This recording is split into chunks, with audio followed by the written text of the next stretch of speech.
We've got Matt Franklin right here. We've got him mic'd up if he wants to use it, but he may be able to talk. Well, we'll see. I think this is probably better. Okay. Much. We'll try to get. So I have been in a classroom before, and so I can project if I need to a little bit more. I've also coached, and so I can yell. But this may work out a little bit better. Let's see. Yeah, a little bit. Yeah. Combination of the two. Okay. So first of all, thank you guys for having me. I really appreciate this. The invitation from Kevin was much appreciated, and I'm glad to come talk with you guys about something that I'm really interested in, and I feel like it is from my work at the U of A, and then kind of taking a tour through Texas, if you will, for my professional career. And then I've kind of worn a number of different hats, and then working my way all the way back into kind of a federal agency where I didn't actually do, or I don't actually do, cultural resource management specifically. I'm a natural resource specialist, but we'll talk a little bit how those two things kind of go together. I find myself still working in cultural resource management. I've kind of taken the deep dive into it. I've kind of pulled back out. I've circled back around, ended up in a federal agency where I'm kind of back where I started. And so I took the long way to get to this. But it is something that I'm really interested in. And again, after our discussion and after the invitation, I thought this would be a wonderful opportunity to talk with folks who are kind of like-minded. You know, we're interested in the past. We're interested in historic preservation. We're interested in the stories of the past. And it's something that I'm passionate about, so thank you guys again for having me. Again, a little bit about me, and I'll keep it brief, but I did go to the University of Arkansas, so I am a Razorback, and I apologize for some if that's bothersome, if I can be forgiven. But no, I'm a Razorback. I got my bachelor's and my master's from the University of Arkansas in anthropology, and I have after doing my work in anthropology, my studies, I actually ended up as an archaeological technician with a couple of cultural resource management firms. They call you a shovel bum. That's kind of the I guess the non-academic way to talk about going out, digging bunches of holes, doing archaeology, and living out of a hotel room, you know. So I did that for quite a while with Burns and McDonald, as well as Carol Spears. She was the owner of Spears Archaeological Consultants down in West Fork, Arkansas. And I did a lot of work in Northwest Arkansas as well as the Ouachita. And then I ultimately got an opportunity to be a staff archaeologist for an environmental compliance firm in East Texas. That is Spear 3 Environmental that I've got shown here. That was a 2-year iteration that was fantastic. It was kind of the deep dive. It was all the way in on what are we, who's doing archaeology? How much of this is getting done? Is it being federally funded? Is the state involved? How are all of these people working together in this discipline that I've learned about and kind of come up through the educational program in? A life decision took me over to Denton, Texas, actually. My wife was working nights as a nurse in Longview, and she ended up, well, we needed a change. It just wasn't conducive to the family life that we really wanted. Again, still kind of living out of hotels, being a shovel bum, being an archaeologist, a real dirt archaeologist, and enjoying every minute of it. But living in a hotel was kind of a troubling, that's a stress that you don't want in an early marriage and everything. And so I took a pivot to Denton, Texas. It got us closer to some family, and I had always had an itch to do a little bit of teaching. And so just by being in the right place at the right time, I ended up getting an opportunity to teach Texas history and gifted and talented, as well as coach at a middle school in Denton, Texas. So again, still kind of getting to talk about the past, getting to talk about history, archaeology, and all the fun stuff, but kind of out of archaeology at that point. After doing that for a handful of years, we got the opportunity to come back up and get on with a federal agency in Northwest Arkansas at the Beaver Lake Project with the U.S. Army Corps of Engineers, just like Mr. Bodenhammer said. And after doing 6 years or so working as a natural resource specialist there, I was afforded the opportunity to come over here and take a supervisory position. And so a little bit about me, my dive into archaeology, my kind of trying to pull out a little bit, but not really, because I still am passionate about it and like it. And then ending up in a federal agency, which we're going to find out really does a lot with archaeology. It's in as much as I, am passionate about it, it's legally mandated. It's beyond just my passion for it. It's something that in a federal agency, we are required to do, okay? The people of the United States have spoken. It is something that we value, appropriately so. And so as members of federal agencies, we do have to take into consideration the effects on historic properties, the work that we do. And so with all that being said and a little bit about my background, one thing I do want to be clear about is while I am an archaeologist, I meet the Secretary of the Interior standards, I've got degrees and everything like that, I've got practical experience. One thing that I am not coming to you as I am not coming to you as the archaeologist for the Corps of Engineers, okay? We actually have a district archaeologist with the U.S. Army Corps of Engineers, and his name is Alan Wilson, and he is stationed in Little Rock, okay? He covers the entire Little Rock district. And so I work closely with Alan Wilson. Again, I'm a natural resource specialist, so my scope is wider than just cultural resources. It extends into a number of other federal resources. But I do work closely with Alan, and again, I can always be a local point of contact for any sorts of issues that you might see on federal land regarding cultural resources. But again, I want to make sure that you don't walk away from here thinking that I am the final say of archaeology for the U.S. Army Corps of Engineers or anything like that, because that is most certainly not the truth. There's a whole system in place, and there are people far more qualified than me, but I do work with it regularly, and I do have a background that involves cultural resource management. All right, so I wanted to, and I'm going to try to stay behind this podium. I'm typically a mover, but I'm going to try to stay. So let's talk about theology, okay? Not theology, but theology, okay? Ology being the study of, all right? I want to zoom out a little bit, and I want to drive down into cultural resource management before we start taking a look at the preservation laws and the things that we're going to deal with as federal agencies. And so anthropology. Anthropology is the study of what makes us human, okay?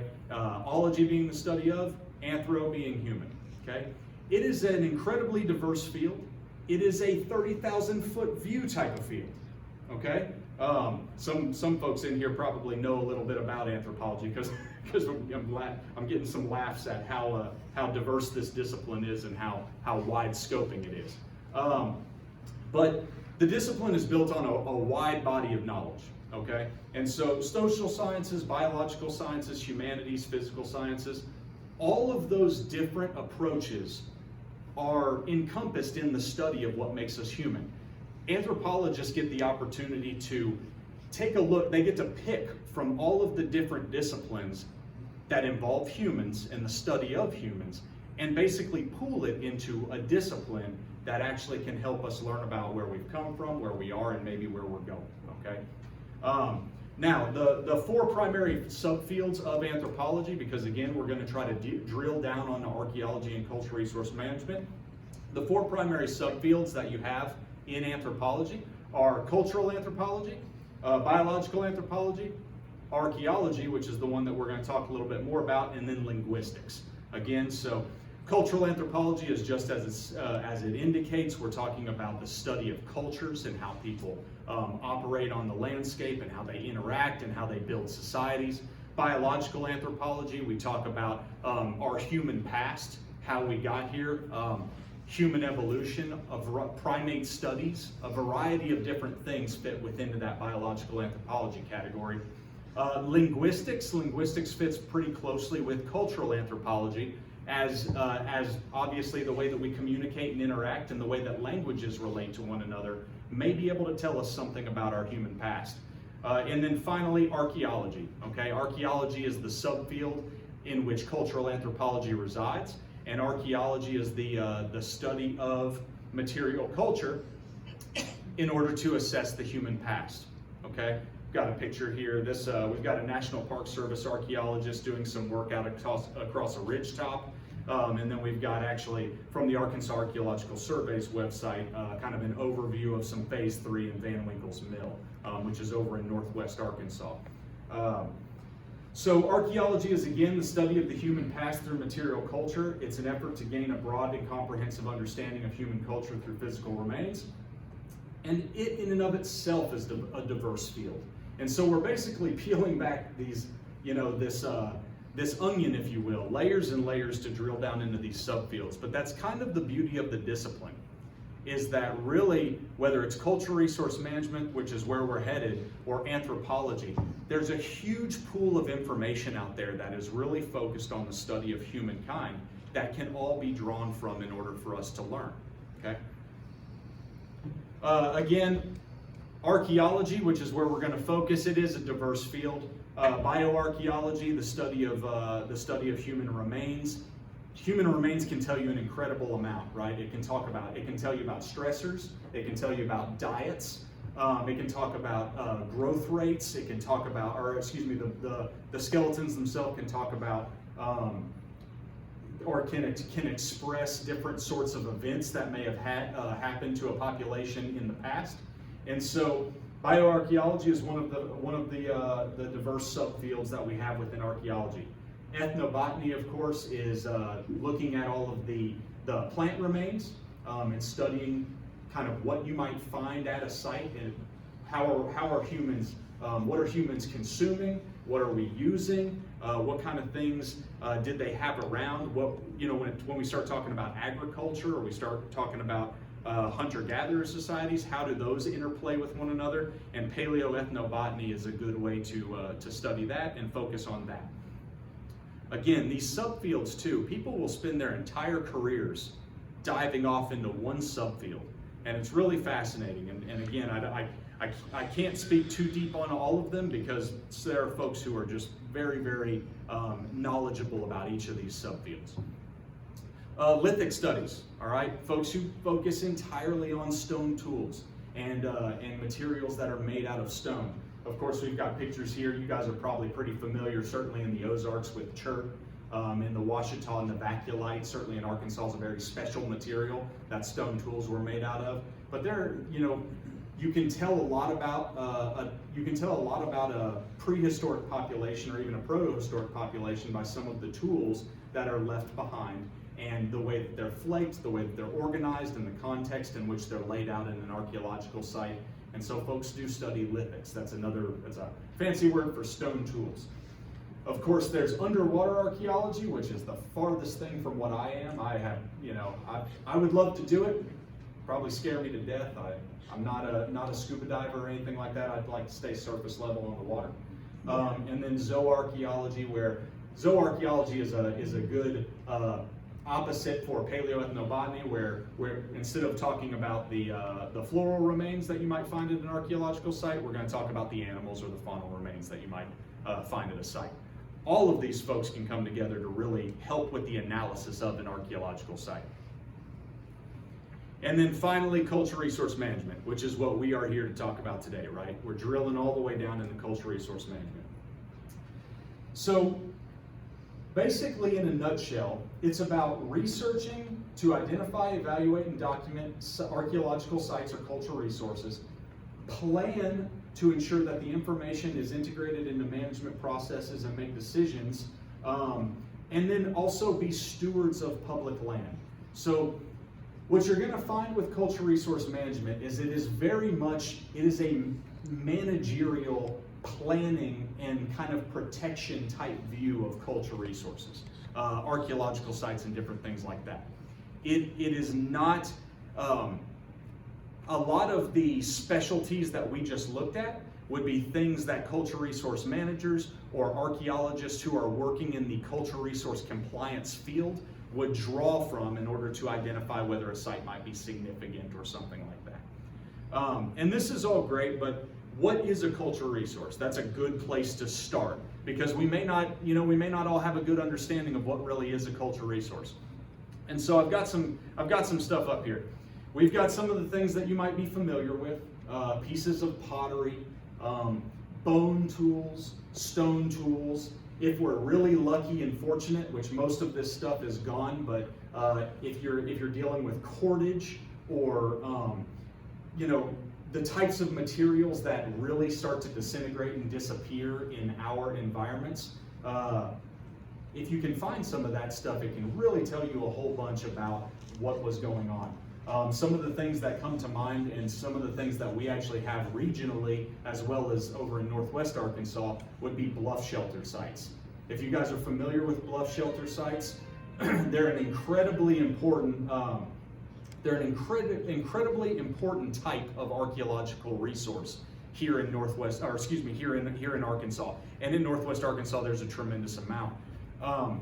But what's awesome about some of the sites over in Northwest Arkansas and then here in the White River Valley is really they create micro-desert environments. And these are environments that actually allow for these types of things like the cordage and the basketry and all that stuff to actually still remain present. And that's just not very normal. You know, you get it out in the desert west and then the desert southwest, but you don't get it here unless you are in these micro environments that bluff shelters have. And so it's really a cool thing if you can find that. But again, that's an object of antiquity. It's a piece of history. It's a cultural resource, something that we are going to talk about the management of. From a historic perspective, we're talking about glass. We're talking about structural components, right? Houses, the wolf house. These are cultural resources. These are things that have to be managed. These are things that tell stories of the human past. And then another one that I have on here, these different outcroppings, these different buttes. These are sacred landscapes. And so we're actually going to see here that's something that has come along relatively recently. And I say that recently, I say in the last 30 years or so, but it's this recognition that people live on the landscape. And when people live on a landscape and they interact with the landscape, there are certain aspects of that landscape that become sacred. They become a part of their life way. And so recognizing those as cultural resources as well, and things that need to be taken into consideration when actions are occurring from a federal standpoint, these are all important things. These are cultural resources. Important questions for cultural resource management and a nation really as a whole. You know, why is history important? Why do we care? Well, what kind of stories why spend the time to think about history? Now, I'm preaching to the choir here. We all kind of understand why we do these things. We understand the value in it. We understand being able to project into the future and learning from the past. But that's an important question, especially from a federal standpoint and from a cultural resource management standpoint. Why are we going to protect this? Why does the history of this matter? Okay. What parts of our past can we preserve for our future? How do we protect these structures, objects, and lifeways? How do we do this? How do we do this whole thing, like save an archaeological site or save a building? And then how do we mitigate impacts to these cultural resources if we determine that they have certain values or significances to the past? These are all important questions for us to think about, and certainly in cultural resource management. So I'm going to try to speed up a little bit. I don't want to take up too much more of your time, but I want to get through some of this stuff here. Cultural resource management in the U.S. has a history that really begins with the Library of Congress, believe it or not, in 1800 being given $5,000 to go out and get some books and put in the Congressional Library, so that they were actually books from England. And they were books that people at the time generally considered of worth, value. That $5,000 and those books were shortly thereafter burned by the British when they came over and they marched on Washington. And they were used as kindling. And interestingly enough, the next thing that occurred was Thomas Jefferson basically gave over either his entire or a large part of his collection, and it became the Library of Congress. And it's kind of a cool pivot, because instead of it being these books from England and kind of these books that just at the moment were of popularity, it really turned into this thing where it was books that spanned a variety of topics and he felt were of interest to the nation. And so it kind of pivoted the Library of Congress there into what it is now. And so that's kind of a cool and interesting way, I think, to start kind of this management of cultural resources, these items that we find value in. Jumping ahead to the Civil War, obviously a monumental event in U.S. history, of course, and the Department of what would become the Department of the Army, the War Department, was tasked actually shortly thereafter with preserving those battlefields, because of, again, you can imagine the impact that it had on the population, right? And that these were clearly sacred sites and things that have occurred that were monumental in our history. And so the War Department was tasked with preserving those. In 1916, the National Park Service was created. We're just kind of hitting some of the highlights here. The reason why this is bold is because the National Park Service is actually, they are our primary agency when it comes to historic preservation. It is truly a part of their mission in order to deal with cultural resources and historic preservation. And so at a foundational mission level, the National Park Service is certainly an authority on historic preservation. They ended up taking over from the War Department battlefield preservation.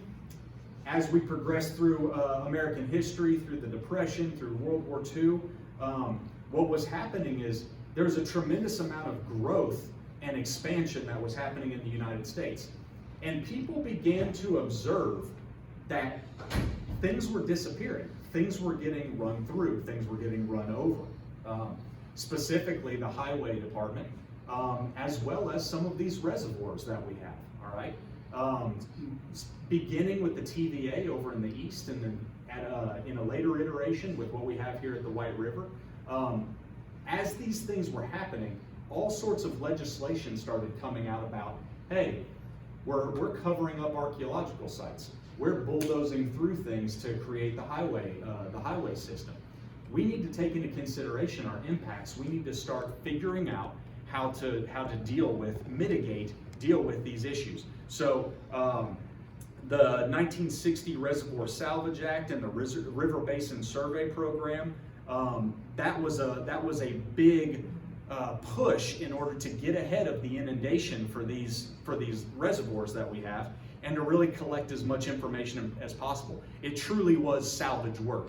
It's as the water's rising, there's volunteers out there taking as much data as they can, collecting as much as they can, and trying to preserve some of this information for posterity.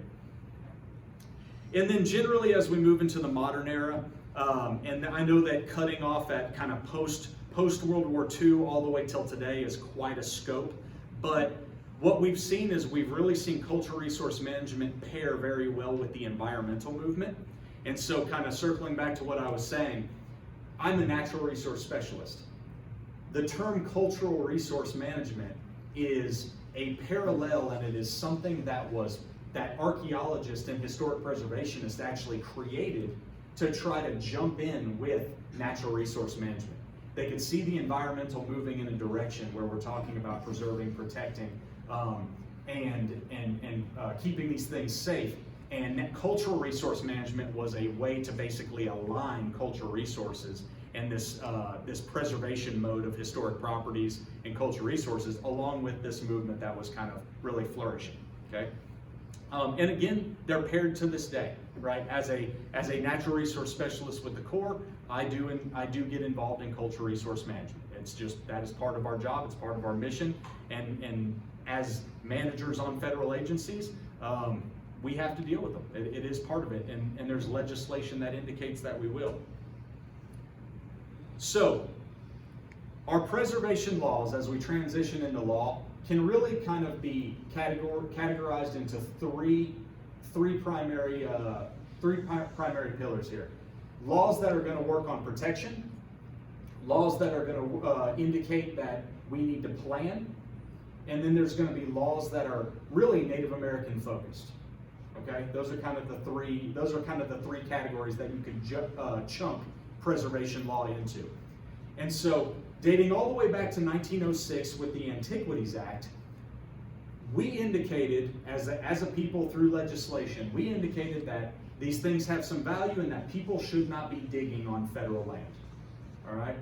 Now, it really didn't do a ton because it didn't really levy many penalties, and it was a great start. It was a recognition that these are things of value, but there just wasn't the enforcement aspect behind it really to make a difference. That law would ultimately be updated in a pretty significant piece of legislation called the Archaeological Resource Protection Act of 1979, and it is now a major player. It's the one that we'll talk a little bit further about. The Abandoned Shipwreck Act of 1987 was an interesting preservation law. It had to do with basically establishing that states had the ability to regulate their waterways whenever they had shipwrecks on state land under the water. And what it did was it actually forced a bit of a cooperative, it recognized that diving shipwrecks and that shipwrecks themselves play in the natural resource management and fisheries management. It recognized that there was an economic value to that as well. And so it basically told the preservation aspect as well as the economic engine of this to the sport divers and things like that to basically cooperate with one another. But it did give the state kind of more of a jurisdiction, if you will, to basically say what's going to happen with some of these, but they did need to hold hands with kind of the economic aspect too. And then, of course, the Native American Grave Protection and Repatriation Act of 1990. Specifically from a protection standpoint, when we're talking about enforcement actions, Section 4 makes it illegal to traffic in human remains, and it prohibits the buying and selling of Native American grave goods. Okay? We're going to keep moving. I don't want to keep you here too long, so buckle up. So again, kind of going back to this one, the biggest protection law that we do have is ARPA. It's the Archaeological Resource Protection Act of 1979. It is the update to the Antiquities Act. It has two primary parts. Essentially, it makes it illegal to collect artifacts on federal or tribal lands, and then ultimately requires a permit for excavation. So, you can actually, and when I say you, I'm going to use that very loosely. People can, archaeologists can, researchers can, work can be done on federal property that involves archaeology. Sites can be researched, they can be dug, shovel tests can occur. Phase 2, units can be installed and dug. This can all happen, but it created a permitting system to make sure that who's doing it and where it's being done and how it's being done are things that are under control of the agency and the archaeologists within the agency. Because what we didn't want is, or what they didn't want was basically kind of this continued just wild digging that was still going on as a result of really an Antiquities Act that didn't have a ton of teeth. And so now there was teeth. There was do you have a permit? You know what I mean? Is this a permitted activity? If it's not, it's illegal. You can't do it, all right? It also gave federal agencies the ability to file criminal and civil cases against individuals who they identify doing this stuff. Okay, and that's a big deal because it's one thing to kind of, get maybe a little ticket. It's another thing to just say, oh, hey, you need to put that stuff down. It's entirely different when an investigation is occurring against an individual, and it's a criminal investigation in that it may be taken in front of a U.S. federal magistrate and involving a district attorney. Okay, that's another level of intensity. That's another level of teeth. That's another level of protection that ARPA affords us. Okay, it can also result ultimately in huge fines and jail time. And so that's the bite that I think the Antiquities Act did not have. If you are caught on federal property digging and looting sites, there are criteria that the investigators have to meet in order to basically establish a case. But if you are caught doing that, you can have significant fines and penalties levied against you. Okay, and that's different. Interestingly enough, because 50 years old is generally what we look at with like the National Register of Historic historic places and kind of generally what a site might be or what an object of antiquity in the United States would be. This kind of 50-year mark is what we use, but for ARPA it's 100, so it does push it back a little bit. We are dealing with older objects and things like that when we're talking about ARPA and protection and enforcement. Sites are looted all over the United States, and actually I found this doing research for this, and I find it terribly sad and fascinating. In the mid-90s, a congressional study occurred, and they found that nearly 90% of the sites in the American Southwest had been looted. I mean, when you think about the amount of history lost in that looting, those are pieces to the puzzle of North American history and prehistory that we may not get a chance to uncover. Okay, and nationally. Another fascinating thing, honestly, these in Indiana, there are rock shelters similar to our bluff shelters in southern Indiana. 100% of them do have damage and looting. Here in Arkansas, it was 90% of our bluff shelters have received damage, and pretty much all major sites that we know of in the state have some level of destruction from unauthorized activities. And so it's a real issue out there. It's a real problem. And ARPA is part of what gives federal agencies and law enforcement the teeth to be able to go after somebody who's doing those kinds of activities. All right, I mentioned our second type of preservation law, and we'll go through this quickly. These are planning laws. Okay, these are the laws that actually require the federal agencies to plan so that they don't end up damaging cultural resources. When you do work in a federal agency, you do work on behalf of the people. You are a public servant. We know that we as a society have determined that we need laws to protect these things and that they are of value. And so these actually give authorities to federal agents and federal agencies to do the work for cultural resource management. Things like the Historic Sites Act continued with the National Park Service. Basically, it kind of gave them a shot in the arm, so to speak. You guys, this is going to be what you do. We're going to keep going, okay? The National Historic Preservation Act of 1966, that one right there that's a monster. That's the planning equivalent to ARPA's enforcement, okay? It is the one that we work under all the time when it comes to project planning in federal agencies. It has a Section 106 process that we'll dive into a little bit, and that we'll dive a little deeper. National Environmental Policy Act, where I think probably many of us are familiar with NEPA. You hear NEPA, and it forces federal agencies to take into consideration environmental impacts, and it also recognizes that humans are part of the environment, so cultural resources get involved. Archaeological and Historic Preservation Act of 1974, agencies can spend their money on doing archaeology in order to plan. Interestingly enough, I mean, Kevin and I work together, and we have a budget just like every other organization or every other agency, and we have the ability to budget towards archaeological work, right? It's part of our planning process to make sure that we know what's out there and what we're tasked with managing. Some of these pieces actually all of these pieces of legislation are incredibly important for us. And then even within agencies, the BLM, the Corp of Engineers, National Park Service, obviously, they've all got their agency-specific legislation that they use. So I'm going to go ahead and move forward a little bit to really the Section 106 process of the National Historic Preservation Act, because this is something that federal agencies have to deal with. Okay, we're required by law to deal with it, and it helps ensure that if there are impacts to cultural resources, that the impacts are taken into consideration, and that if there are impacts, that they're mitigated in some way. We can't just build a road and blow through an archaeological site. Okay, you can build a road, and you can build it where that archaeological site is. You can do all these things, but there's a process with which it must occur. And it's a process that involves consultation with the State Historic Preservation Officer, who is down in Little Rock. It's a process that includes consultation with the tribes who might be descendants of the site that you're now impacting.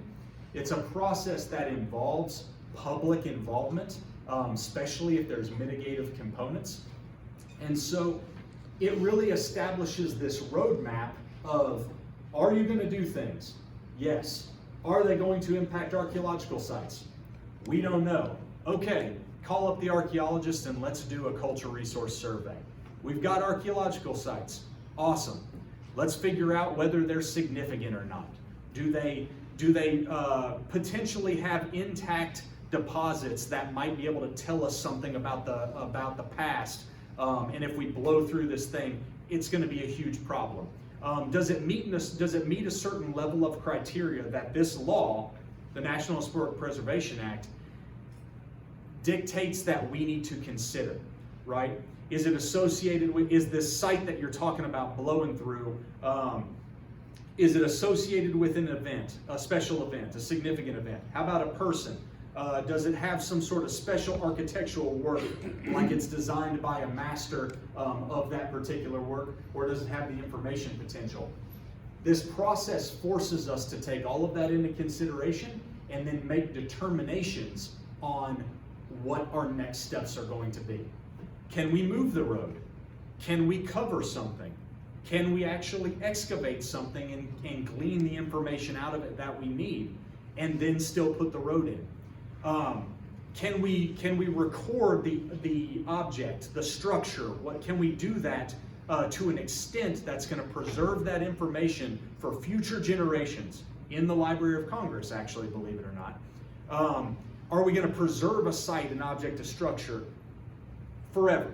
And if we can do that, is it then okay for us to proceed with our project? This law and this process really is what drives us. It drives us in the planning phases when we're dealing with cultural resource management in the federal sector, in federal agencies, and in the federal government. And then lastly, and significantly, I don't want to diminish it, but the preservation laws that really are circled around the people themselves, Native Americans themselves. And I think it's important to call these out, as we'll discuss here in a sec.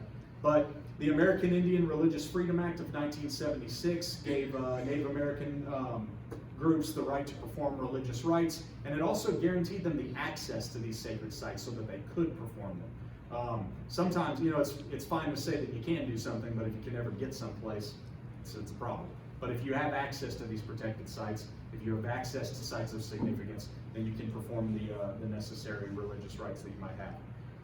Executive Order 13007, Native American Sacred Sites on Federal Land of 1996, that basically indicates that tells federal agencies that not only do we need to consider the archaeological sites on the ground, or the building that's right there, or this certain feature in the landscape, or excuse me, this certain feature of an archaeological site. It tells us that we need to consider a landscape and how we might impact a sacred landscape. I'm kind of coming to mind, you might think, some of these buttes right here that are very important to people of the Southwest. I think we can all agree that we would negatively impact that, or we would potentially negatively impact that. We certainly would have an impact if all of a sudden we decided to stick a bunch of windmills on the top of it or something, right? That would affect that. That would be an effect to that sacred landscape that we need to consider, right? We're required to consider it, and appropriately so. And then circling back to the Native American Graves Protection and Repatriation Act of 1990, I really do think that this gets at the heart of some of the issues, because it requires consultation with tribes concerning the excavation of Indian graves. You can tell where we used to be by where some of these laws are now, right? The fact that you have to be told to consult with the tribes concerning the excavation of Native American graves is mind-blowing, right? Of course you do. Of course you do. And thank goodness we finally got there. We're in a better place now. Still plenty of work to do, but we're in a better place now, and we've got pieces of legislation that help us in the protection, the planning, and then taking on some of these very sensitive roles in archaeology with Native American graves and graves in general. You know, the NAGPRO, which is what it's referred to as, it indicated that certain museums and institutions, certain collections needed to go back to the people, right? And oftentimes to be either reinterred or to basically, they needed to be processed and dealt with by the people who have a connection to the person that is being repatriated, rather than being in some sort of study or something like that, sitting there. That's not where this belongs. And so again, it's that interaction with the Native American community or those populations of descendant people that is important, and this legislation helps direct us to do that. And then obviously any sort of sacred items, items of cultural patrimony that come along with these, they need to go back to the people as well. And again, I think that it really does tell the story of where we've come from to where we are now. Unfortunate that it takes laws to get us there, but the fact that we are understanding that when we're talking about graves, when we're talking about certain associated items in an archaeological context, we're dealing with people, right? And oftentimes, certainly in Arkansas, we're very aware of it, that when you're in Southwest Arkansas, you very well, you may run into an archaeological site that actually does have a direct connection with the Caddo, right? In Northwest Arkansas, you may have a direct connection with the Osage. These are connections to where these aren't just, itemized pieces of flint or itemized pieces of novaculite or what have you, or bowls or head pots. They're things that belong to a people and a past, and they're things that we have to consider. And so this legislation is important in helping us do that. And finally, in rounding this out, so what does this have to do with you?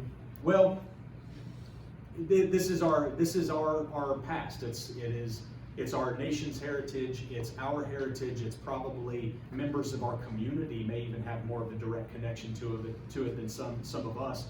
But it really is the study of archaeology, Native American prehistory, even historic archaeology in North America and in the United States. All of these things tell stories of the past, and so it's important that we actually protect these sites. It's important that when we are forced to mitigate the impacts to these sites, we do it appropriately. We do it through the use of the laws. It's important that if we identify that damage is occurring to these sites, that we make sure that somebody knows about it. We make sure that the proper authorities are involved in the cultural resource investigation or the criminal investigation that might be that might be a part of recovering artifacts or potentially putting perpetrators, levying fines and putting perpetrators maybe behind bars. Importantly, cultural resources are non-renewable, right? When you dig an archaeological site, whether you do it as a professional archaeologist, very meticulously and going through every level and taking incredibly detailed notes, whether you are doing that as an archaeologist or whether you're out there with a shovel and a bucket from the hardware store, sifting randomly, you don't ever get it back.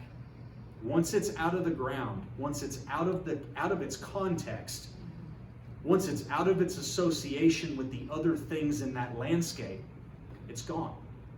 And you better hope that an archaeologist was taking good notes, had good pictures, was really doing this thing with some scientific rigor, so that that information can be reconstructed in the lab, so that theories can be tested, so that we can learn more about the past, peopling of the United States or North America, the history of a region. It's non-renewable, and so that's something to take home. And certainly, in the flyer that went out, there was a question there about what do you do if you find something on the ground when you're on your trail hiking, right?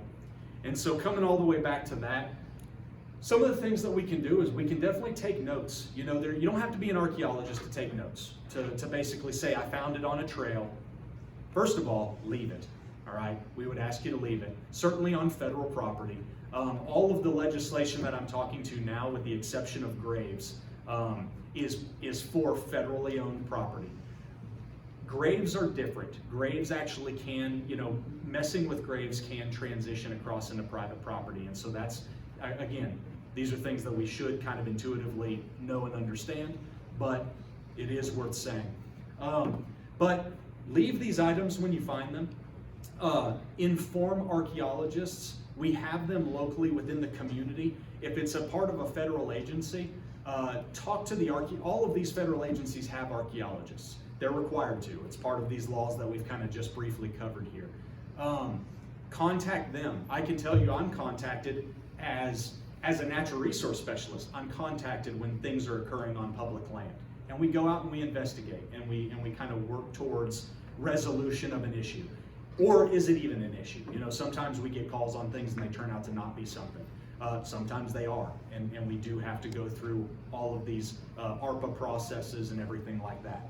And so take pictures, draw maps, photographs. Again, especially now that we always carry, you know, we carry these things around. Just snap the photo so that you can see, even zoom out and take a landscape photo of kind of the way that it was situated with where it was.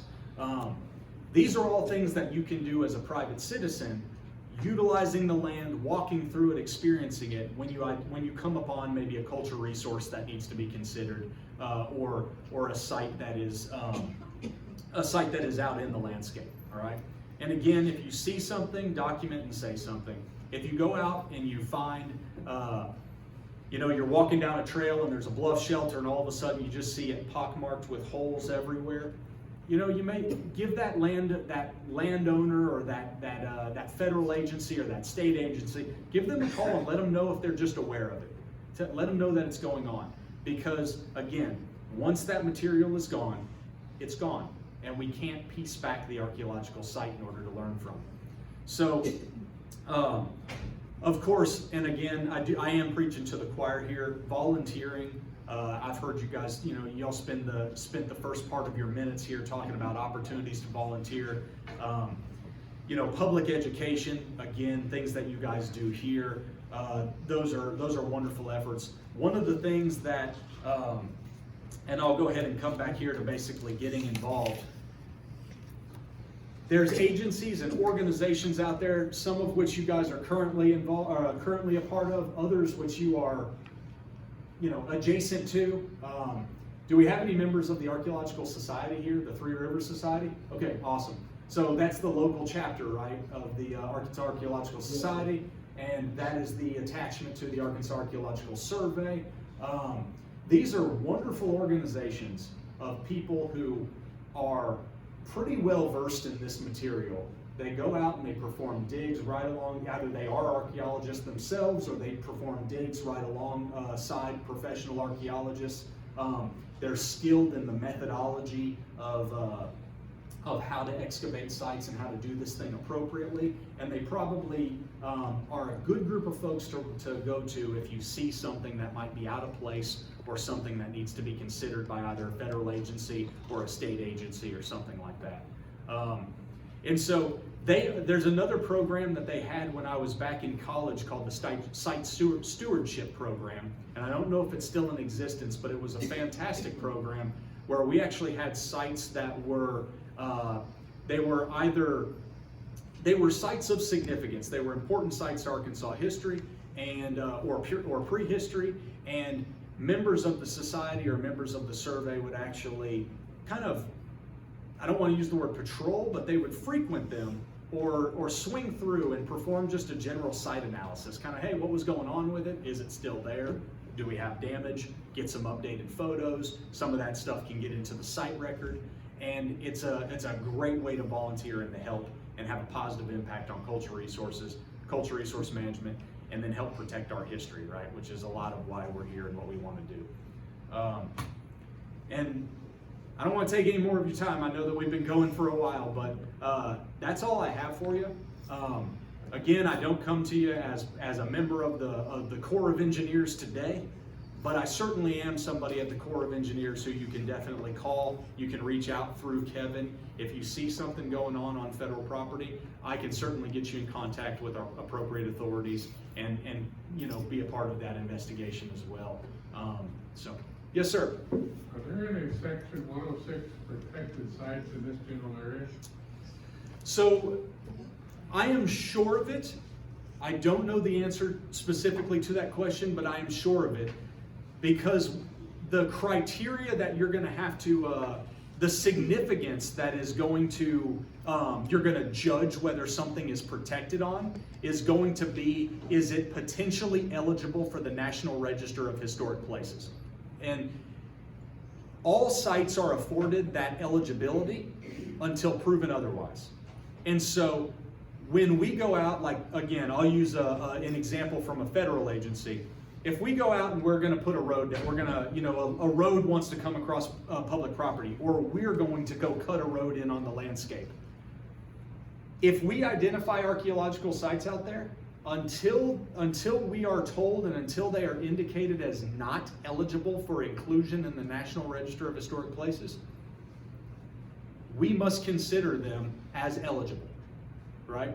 And so that's why we'll actually work with the archaeological community, archaeologists themselves.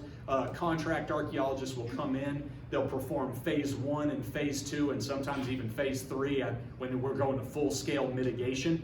But phase 1 and phase 2 surveys to be able to ascertain whether that site actually is eligible or whether it is not. And so does it rise to a level of significance that it affords it a certain amount of protection or consideration? If it's a site that really doesn't have a ton of site integrity, I'll give you an example. Like, are you guys all familiar with flakes, right?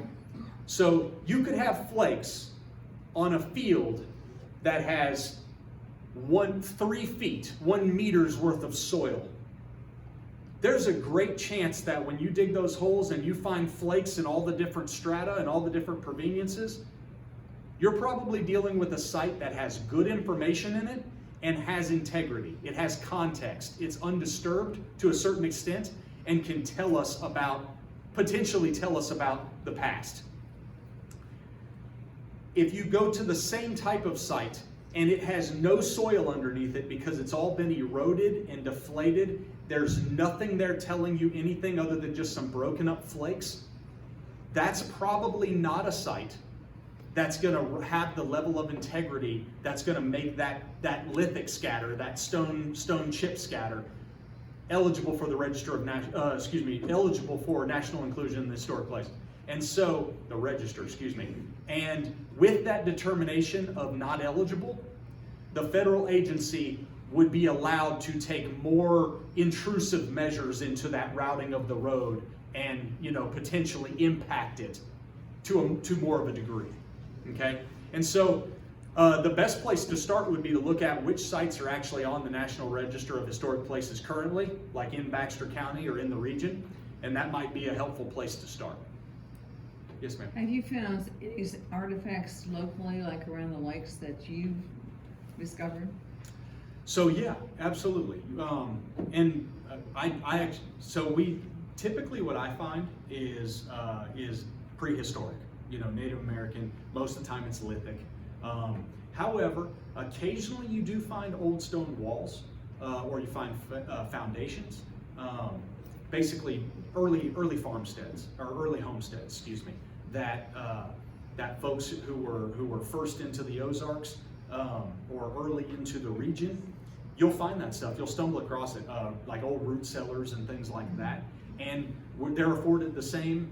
Their cultural resources as well. They're historic sites. They meet the eligibility requirement from a standpoint of age. They tell a story. They may be associated with a significant person. And so again, the same process is involved from a federal standpoint with the historic properties as well. What about the lands that the lake covered? The lands that the lake covers, there's a significant amount of sites inundated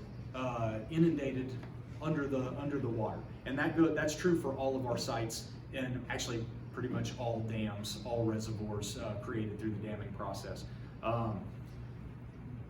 So they vary in levels of significance, but the challenge with that is the pressures on the system in order to basically build those dams.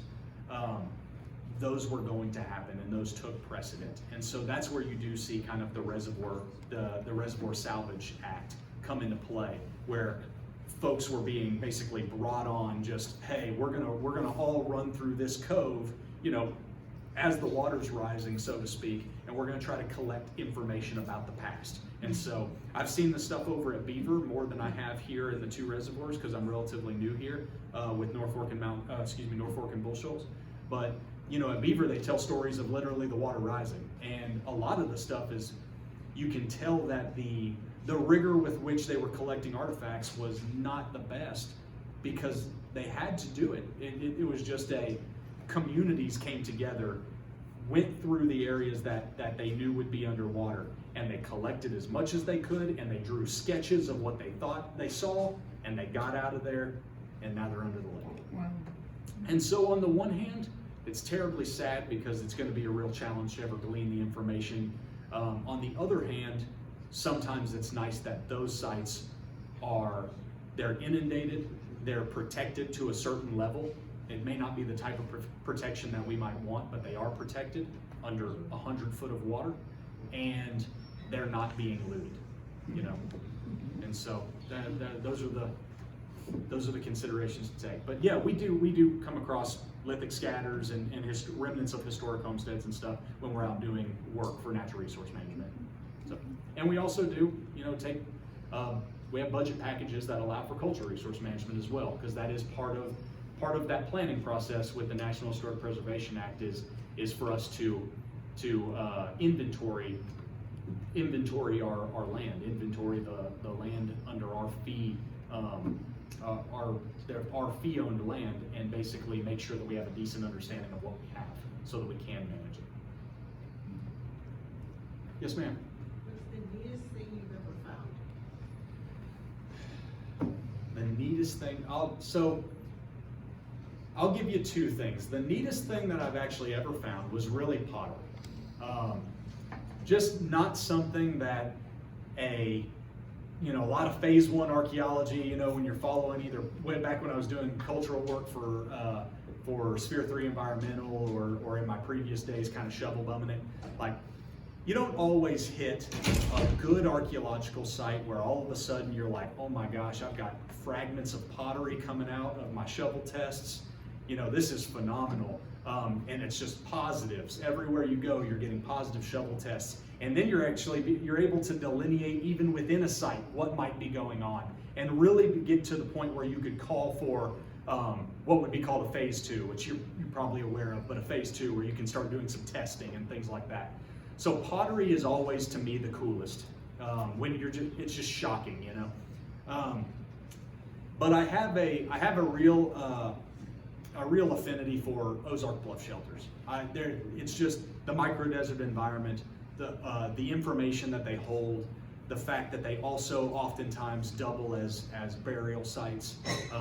That's a fascinating resource, and it's one that's unique to our region. And so that's the other cool piece, right? Being in Arkansas, you know, an Arkansas grad and kind of an Arkansas guy, we have something special here in the Ozarks with our bluff shelters. And so that would certainly be the resource type that I'm most interested in. Yes, sir. Got I think, an interesting anecdote. Good friend of ours, several people here, Steve N. Wilson, he used to be head of the Game and Fish Commission. Okay. He was also, before that, worked for the Arkansas Highway Department. And he was in charge of that, watching Highway 49 as it was being developed up towards Fayetteville. Yeah. And all the stuff they found in that. And he told me, Tommy, there's more interesting. They had to reroute that, obviously, because of the stuff they found. Yeah. Yeah. And that made some people happy and some people not quite so happy. But Right. it was always interesting that he had that much. I mean, he had a love for the outdoors, but he also had a love for that. Yeah. No, it's a interesting process, and you know, like you said, with the highway department, with him working with that, yeah, that's rerouting is part of it, you know, and Didn't they just recently discover something up there? there's actually work going on in Fayetteville right now, and they found a pretty impressive site actually. Right. So more to come on that. But it is all part of the Section 106 process. We do have these laws that kind of put agencies, both state and federal, in the positions to take consideration of archaeological resources. And so, you know, that's what we do, and certainly for us with like-minded folks, it's a real value. It's, you know, we value it, and it's something that's important. So, Well, thank you for what you do. You did a great job tonight. thank you. Thank you.